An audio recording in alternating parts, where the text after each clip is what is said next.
چلیں آج کی گفتگو کا آغاز ایک بہت ہی بنیادی لیکن شاید سب سے گہرے سوال سے کرتے ہیں۔ ہماری زندگی میں جو کامیابی ہے یا ناکامی، اسے اصل میں کنٹرول کیا چیز کرتی ہے؟ کیا یہ ہماری محنت ہے، ہماری قابلیت، قسمت، یا پردے کے پیچھے کوئی اور ہی نظام کام کر رہا ہے؟ آج ہم جس مواد کا جائزہ لے رہے ہیں وہ دراصل اسی سوال کی گہرائی میں جاتا ہے۔ ہمارے پاس میکسویل مالٹس کی کلاسک کتاب سائیکو سائبرنیٹکس کے کچھ اقتباسات ہیں، اور مالٹس کا کہنا ہے کہ اصل کنٹرول ہمارے ذہن میں چھپے ایک ذہنی خاکے یا سیلف امیج کے پاس ہے۔ یہ ایک خودکار پائلٹ کی طرح ہماری زندگی کی سمت متعین کرتا ہے۔ اچھا، ایک خودکار پائلٹ۔ تو آج کی ہماری کھوج اسی آٹو پائلٹ کو سمجھنے کے بارے میں ہے۔ یہ ذہنی خاکہ کیا ہے، یہ بنتا کیسے ہے، اور سب سے اہم بات، یہ ہمارے اندر کامیابی یا ناکامی کے نظام کو کیسے چلاتا ہے؟ چلیں اس کو کھولتے ہیں۔ سب سے دلچسپ بات تو یہ ہے کہ میکسویل مالٹس کوئی ماہر نفسیات نہیں تھے، وہ تو ایک پلاسٹک سرجن تھے۔ جی بالکل، اور یہی اس کہانی کا سب سے حیران انگیز پہلو ہے۔ مالٹس کا کام لوگوں کی ظاہری شخصیت کو بہتر بنانا تھا۔ وہ لوگوں کے چہروں پر موجود نشانات، ٹیڑھی ناک یا دوسرے نقائص کو سرجری سے ٹھیک کرتے تھے، اور انہوں نے ایک بہت ہی عجیب چیز نوٹ کی کہ جب وہ کسی کے چہرے کی کوئی بڑی خامی دور کرتے تو اکثر اس شخص کی پوری شخصیت ہی بدل جاتی تھی۔ مطلب ایک شرمیلا اور ڈرپوک شخص سرجری کے بعد ایک دم پر اعتماد اور کامیاب انسان بن جاتا۔ یہ تو سمجھ میں آتا ہے۔ ظاہر ہے جب کوئی بہتر دکھنے لگتا ہے تو اس کا اعتماد بڑھ جاتا ہے، لیکن کہانی یہاں ختم نہیں ہوتی ہے نا؟ نہیں، بالکل نہیں۔ یہاں ایک بہت پراسرار موڑ آتا ہے۔ مالٹس نے دیکھا کہ کچھ مریض ایسے بھی تھے جن کی سرجری مطلب ٹیکنیکلی طور پر بالکل کامیاب ہوتی تھی، ان کا چہرہ بالکل ٹھیک ہو جاتا تھا، لیکن ان کی شخصیت میں ذرا بھی تبدیلی نہیں آتی تھی۔ اچھا، داغدار چہرہ ہی دکھائی دیتا تھا۔ یہ تو بہت ہی عجیب بات ہے۔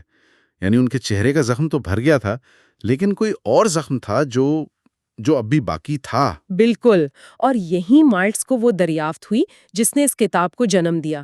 انہیں احساس ہوا کہ اصل زخم چہرے پر نہیں بلکہ روح پر تھا، ان کے ذہنی خاکے پر۔ اصل مسئلہ بیرونی تھا ہی نہیں، وہ اندرونی تھا۔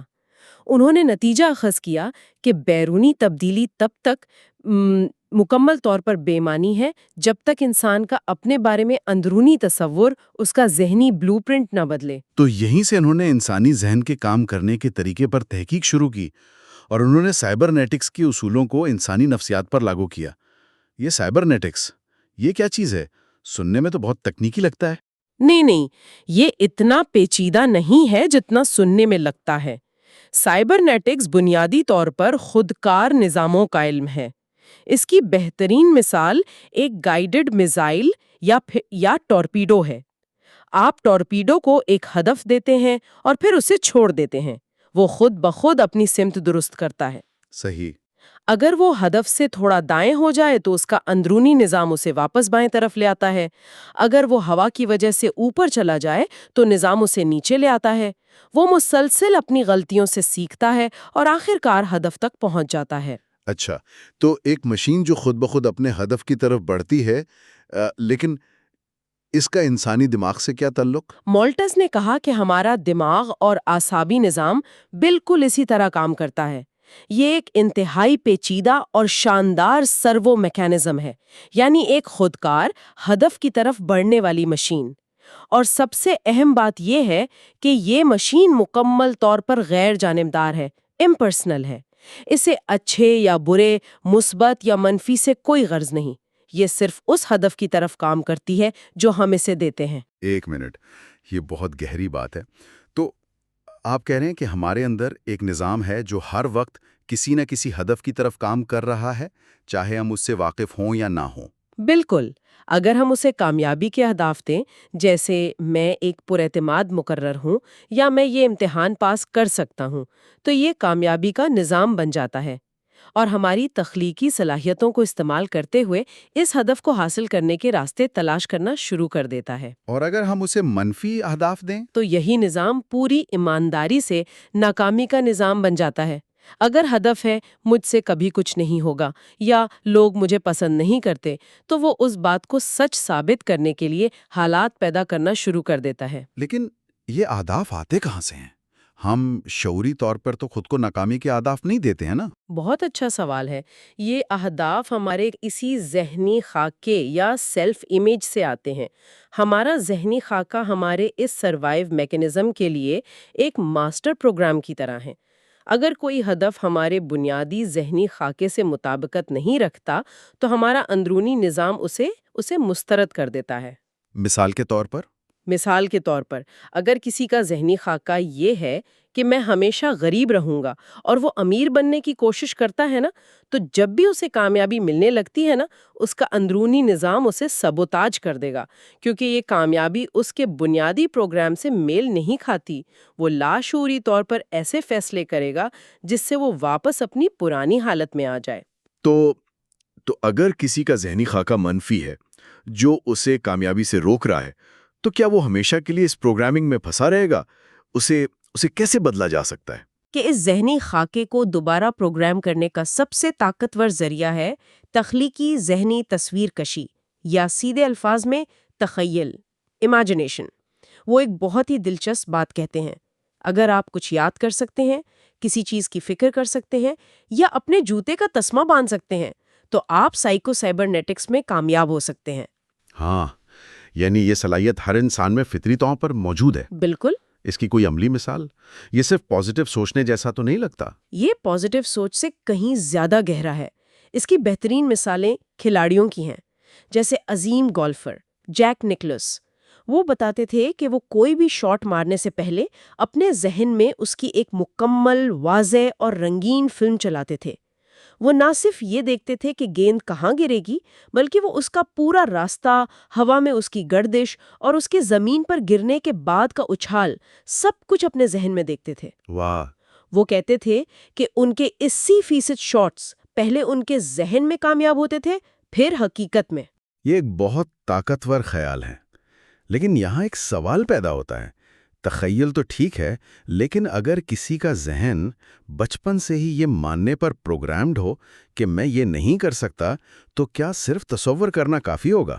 کیا یہ پرانے جھوٹے عقائد اس نئی ذہنی فلم کو چلنے ہی نہیں دیں گے؟ آپ نے بالکل صحیح نس پکڑی ہے۔ یہی وہ رکاوٹ ہے جہاں زیادہ تر لوگ ہمت ہار جاتے ہیں، اور اسی لیے مارلس نے تخیل کے ساتھ دوسرا اہم ذریعہ بتایا ہے، اور وہ ہے عقلی سوچ، ریشنل تھنکنگ۔ مارلس کا کہنا ہے کہ ہم میں سے اکثر لوگ اپنے بارے میں جھوٹے عقائد کی وجہ سے ایک طرح سے ہپنوٹائزڈ ہوتے ہیں۔ یہ عقائد ہمارے بچپن میں 3 چیزوں کی وجہ سے ہمارے ذہن میں پتھر کی لکیر بن جاتے ہیں۔ با اختیار ذرائع، جیسے والدین یا اساتذہ؟ جی، ان باتوں کی مسلسل تکرار اور ان کے ساتھ جڑے شدید جذبات۔ جیسے اگر کسی بچے کو اس کا استاد بار بار کہے کہ تم ریاضی میں بہت کمزور ہو، تو وقت کے ساتھ ساتھ یہ صرف ایک رائے نہیں رہتی، بلکہ اس بچے کے لیے ایک حقیقت بن جاتی ہے۔ بالکل، اور اس کا ذہنی خاکہ اسی عقیدے کے گرد بن جاتا ہے۔ اب اس ہپنوسس کو توڑنے کے لیے مالٹس کہتے ہیں کہ ہمیں اپنے ذہن کا وکیل بن کر ان عقائد سے جرح کرنی ہوگی۔ وہ 4 سوالات تجویز کرتے ہیں جو خود سے پوچھے جائیں۔ پہلا، کیا اس عقیدے پر یقین کرنے کی کوئی عقلی وجہ موجود ہے؟ کیا یہ ایک ٹھوس حقیقت ہے یا صرف کسی کی رائے ہے جسے میں نے سچائی بنا لیا ہے؟ اور دوسرا سوال، کیا ایسا ہو سکتا ہے کہ میں اس عقیدے کے بارے میں غلطی پر ہوں؟ یہ سوال بہت اہم ہے، کیونکہ یہ شک کا بیج بوتا ہے، اور تبدیلی کے لیے شک کا پیدا ہونا ضروری ہے۔ جی ہاں۔ تیسرا سوال ہے، اگر کوئی اور شخص بالکل انہی حالات میں ہوتا تو کیا میں اس کے بارے میں بھی یہی نتیجہ اخذ کرتا؟ یہ سوال ہمیں اپنے ذاتی تعصبات سے باہر نکل کر سوچنے پر مجبور کرتا ہے۔ ہم اکثر دوسروں کے لیے زیادہ ہمدرد ہوتے ہیں اور خود پر بہت سخت ہوتے ہیں۔ اور آخری اور سب سے طاقتور سوال، اگر اس پر یقین کرتے رہنے کی کوئی اچھی اور عقلی وجہ نہیں ہے، تو میں ایسا کیوں محسوس کرتا رہوں؟ یہ سوال ہمیں اس جھوٹے عقیدے سے جذباتی طور پر الگ ہونے کا چیلنج دیتا ہے۔ لیکن کیا یہ اتنا آسان ہے؟ لوگ سالوں سے ان عقائد کے ساتھ جیتے ہیں۔ کیا صرف 4 سوال پوچھنے سے وہ جادوئی طور پر غائب ہو جائیں گے؟ یہ بہت آسان لگتا ہے۔ آپ کا سوال بہت اہم ہے۔ یہ کوئی جادو کی چھڑی نہیں ہے کہ ایک بار گھمائی اور سب ٹھیک ہو گیا۔